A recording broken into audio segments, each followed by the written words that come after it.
Good afternoon, XJW community. This is the Oracle coming in for another edition of my vlog.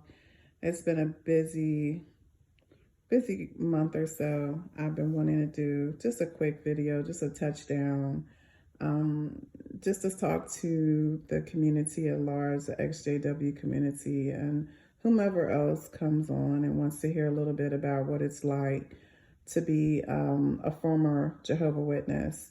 For those of you that are new, this is just a video that I do videos, conversational, philosophical videos about growing up as an ex-Jehovah Witness, leaving the Jehovah Witness religion, epiphanies that I've had when I was a Jehovah Witness and now that I'm an ex-Jehovah Witness, and just anything in between, anything that I think that can help anyone that is a Jehovah Witness and wants to come out, or those that are in the community of the ex-Jehovah Witnesses and want to hear something positive or reinforcing or encouraging. So today I wanted to kind of talk about just an epiphany I had. I thought it would be a great topic. And this has to do with the fact that the Jehovah Witness cult religion, however you want to define it, is basically a volunteer work religion. And it's a service-oriented religion. And, I did a video about a year and a half ago, I think it was a year and a half ago, where I talked about the double life of Jehovah Witness kids. And one of the things that I shared was a conversation that my paternal aunt had with me when I was about, I think I was 15. I was 15 or 16 years old. And we were out in field service. And my aunt turned and looked at me and she said, you don't like going out in field service, do you? And I was like, no, of course I like going out in field service. And the reason, I told her I wanted to be a missionary. I wanted to go where the need is great. And I was literally just, saying what I was programmed to say, because in the Jehovah Witness organization, everything that you do is attached to service, and being out in field service and preaching where the need is great, and preaching and giving a certain number of hours over and above what regular normal publishers give is what gives you rank. So, I went to college, have a few degrees, certifications, all that jazz. So I was always a high performer. I wanted to go as far as I could educationally. But when I was in the Jehovah Witness organization, the highest that a female could go is to be a pioneer, is to be a missionary, to go where the need is great, and of course, have whatever your husband was doing to help to give you ranking. So you would be married to an elder, you would be married to a circuit overseer, you would work in Bethel. Like, those are all ranking things.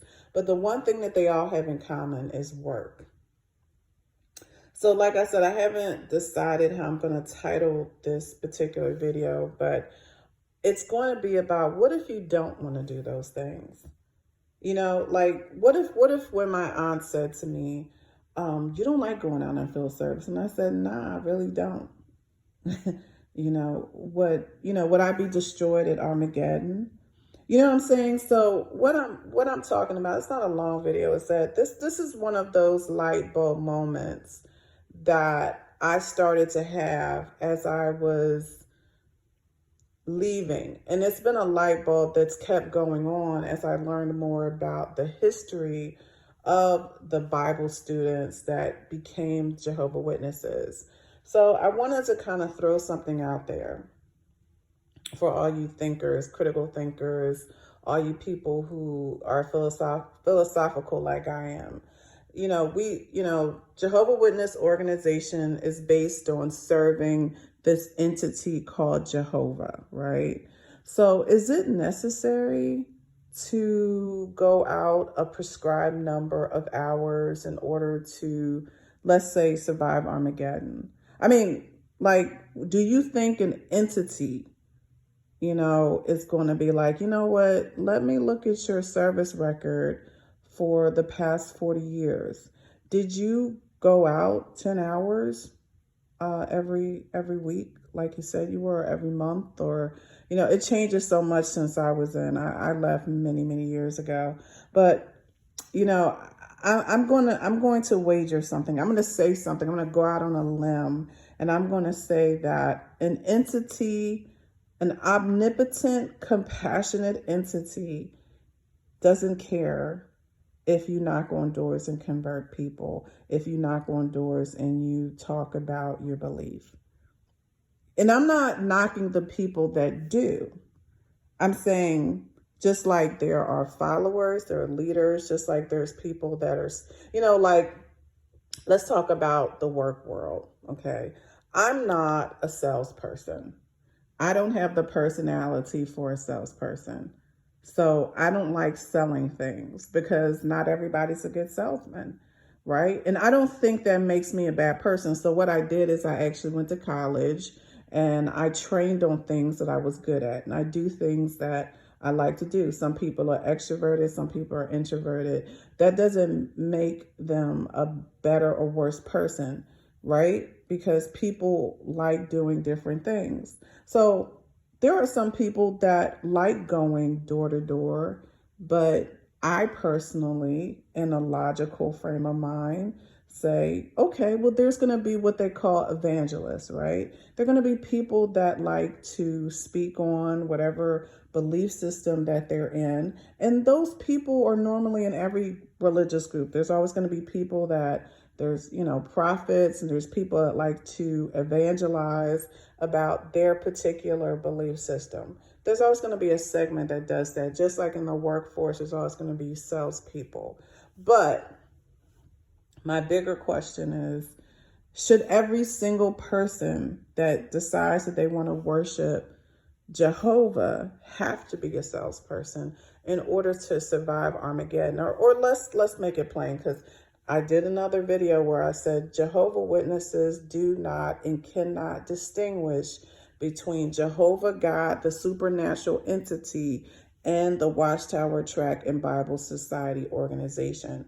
Because what the Watchtower Tract and Bible Society organization and the members or the leaders have done is that they have made it so that those things the lines are blurred.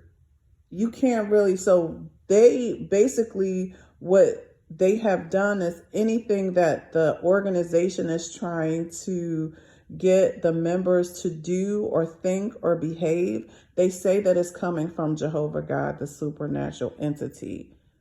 And they say we represent the supernatural entity. So anything that we say, even if we come back and say we're wrong, that you have to, respect what we say, do what we say. But I'm not even trying to go there. I'm trying to make a bigger point. My bigger point is, one of the biggest epiphanies I had is that this is literally a work organization. This is an organization about getting the members to do volunteer, or if you want to say slave labor, in order to support the actual higher structure of the organization. So they would not be able to make the money that they make. They wouldn't be able to have the real estate. They wouldn't be able to have all of the things that they have if they actually had to pay people. And so it's a structure that they created. And so when they made it, an incorporated, a corporation, it was like, we have to make it so that you can't just come to the congregation and you can't just live a righteous life and follow the 10 Commandments or follow the golden rules or follow the tenets of this organization and read the Bible. You have to actually do things.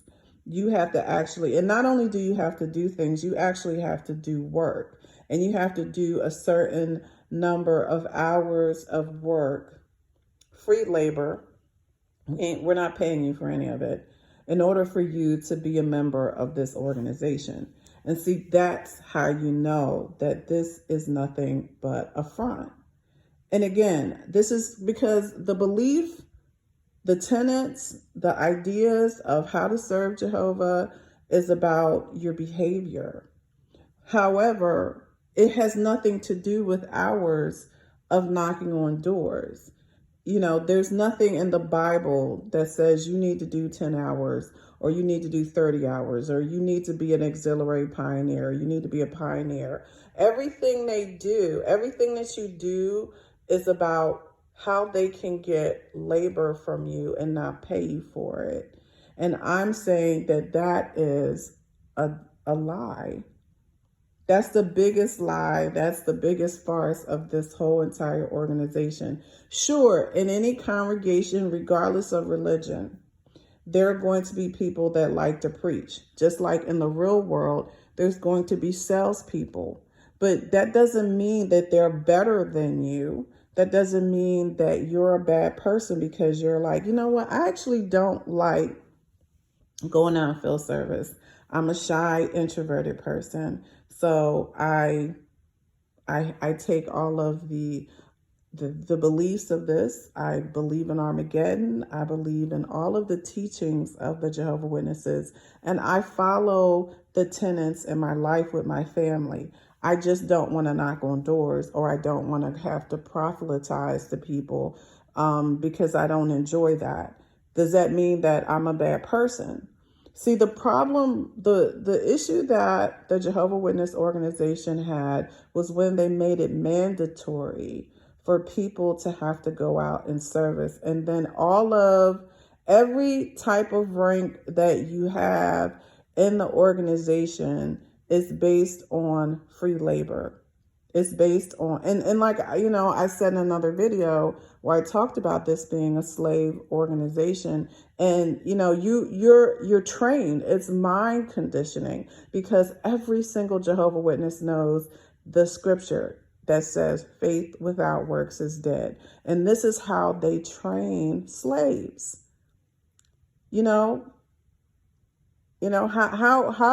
How are you trained to give of your time to an organization that gives you nothing in return? They just talk about something that they don't have the power to give you. Jehovah Witness organization cannot give you life, cannot give you heaven or hell. The only person or entity that can do that is a supernatural entity that you've never seen. They can disfellowship you. That doesn't mean that Jehovah has disfellowshipped you. Jehovah, the entity, could say, I have compassion for this person and I know they're going through things and they fell down. And I forgive them because I'm an omnipotent entity and I'm not consumed by the things that an imperfect, egocentric human is, right?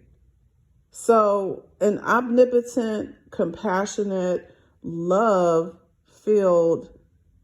entity that created us is not going to mandate that you give a certain number of hours in order to be seen as a valid person. This is all created from the organization. And as I said, there are people, I know plenty of people that were regular pioneers that were committing all types of crimes, that were pedophiles, that were beating their wives, that committed all types of felonies. But they gave them hours, right? That doesn't, so again, it's just something I want people to think about. What if you don't want to go out and field service? What if you don't want to do you don't want to sell the organization to people? You think that Jehovah God is going to look down on you? And I'm here to tell you, look, think about it. Think about what you know in your heart about what it means to live a righteous life. It doesn't have anything to do with the amount of hours, because that's not a one-to-one with how good you are as a person. See, I'm gonna tell you what I believe. I believe that we were created to spread love and to manifest love in our life. And I believe that we were put on this earth to make it better. And I think that I've met people throughout my life, regardless of the title that they had, that improved my life because they showed me love and they showed me how to make abundance with the gift of life that I have. And I've met a lot of people that were turning in, 90, 100 hours a month for the Jehovah Witness organization preaching. And they were some of the most contemptible, mean, abusive people I've ever met. And then I've met people that were doing, so it's not a one-on-one. I've met people that were pioneers and they were kind, wonderful people, but it wasn't, reliant on that. It wasn't relying on the hours that they were giving. It was relying on the heart that they had. So just ask yourself that question. What if you don't want to go out and field service? What if you don't want to preach? What if you don't want to sell the organization to people? How about you don't turn in your time? Like I said, one of the aha moments that I've heard from a lot of Bethelites is that, when you go to Bethel, another free labor, slave category, that they mind control you and think you're doing something.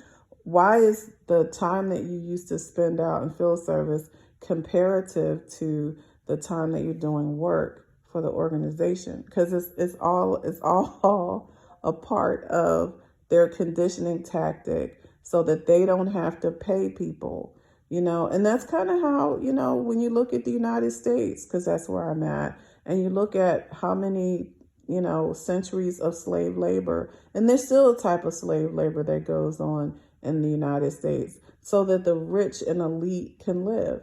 They don't want to have to pay you. And if they can come up with a concept, if they can come up with a way to keep you as a slave so that you're just spinning your wheels and they're like exploiting all of what you do so that they can do what they want, you are a puppet, you are a battery, and they're using your energy. So that's my little Friday afternoon thought of the day. Free yourself. And I hope it meant something to you. I hope you have a wonderful day, a wonderful weekend, and be blessed. And we will talk very soon.